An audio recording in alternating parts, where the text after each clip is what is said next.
জুমার সালাতের জন্য দুইবার আজান কেন দেওয়া হয়? প্রথম আজান জোরে হলে দ্বিতীয় আজান আস্তে কেন দেওয়া হয়? প্রথম কথা হলো যে শরীয়তের যত আদেশ নিষেধ আছে এগুলো অকপটে মেনে নেওয়ার নাম হলো দিন। সবকিছু আমরা অকপটে মেনে নিব, সবকিছুর কেন কিন্তু এর জবাব জানাটা এটা না জরুরি না যৌক্তিক। কারণ নির্দেশদাতা যখন সৃষ্টিকর্তা, সৃষ্টি হয়ে আমি তার সব কিছুর যৌক্তিকতা ধরে ফেলতে পারবো, এটা স্বাভাবিক ব্যাপার না, বিষয় না। বরং অনেক কিছু আমার বুঝে না আসাটাই স্বাভাবিক।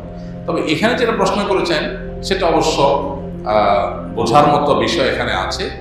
এখানে লজিক্যাল গ্রাউন্ড পরিষ্কার যেটা আমরা জানি সেটা হলো জুমার দুইটা আজান কেন দেওয়া হয় এবং প্রথম আজান একটু জোরে পরেরটা আস্তে কেন হয়। এর উত্তর হলো জুমার নামাজ পাঁচ ওয়াক্ত নামাজের মতো না। পাঁচ ওয়াক্ত নামাজ মূলত মসজিদের আশেপাশের মুসল্লিদের জন্য হয়, আর জুমার নামাজ হলো ছোট ছোট পাঞ্জেগানা অনেকগুলো মসজিদের মুসল্লিদের জন্য হয়। তাহলে মসজিদের পাঁচ ওয়াক্ত নামাজের মুসল্লিরা থাকে মসজিদের আশপাশের লোকেরা, আর জুমার মুসল্লি থাকে মসজিদের দূরের মুসল্লিরাও।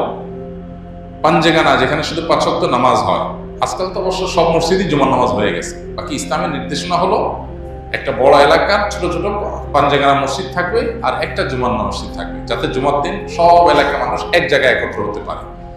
এটা ইসলামের সামাজিক সৌন্দর্য। যেহেতু জুমার নামাজে আশেপাশের বিভিন্ন পাঞ্জেগানা মসজিদের মুসল্লিরা দূর দূরান্ত থেকে আসবে, অনেক দূর থেকে আসবে, সেই জন্য তাদের জন্য তাদের আসার সুবিধার্থেই দুইটা আজানের ব্যবস্থা। প্রথম আজানটা অনেক আগে দেওয়া হয় যাতে করে দূরের মানুষগুলো ওইটা শুনে ধীরে ধীরে আসতে আসতে নামাজের সময় হয়, নামাজের সময়ের আগে তারা আসতে পারে। আর শেষের আজানটা দেওয়া হয়, এটা হলো নামাজ শুরু করার আগের যে আজান সেটা।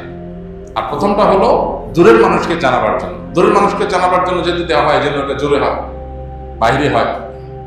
আর দূরের মানুষকে আহ্বান করার উদ্দেশ্য না পরের আজানে, সেজন্য এটা ছোট হয়, আসতে হয়, ভিতরে হয়। এই দুই আজান নিয়ে অনেকে বিতর্ক তোলেন।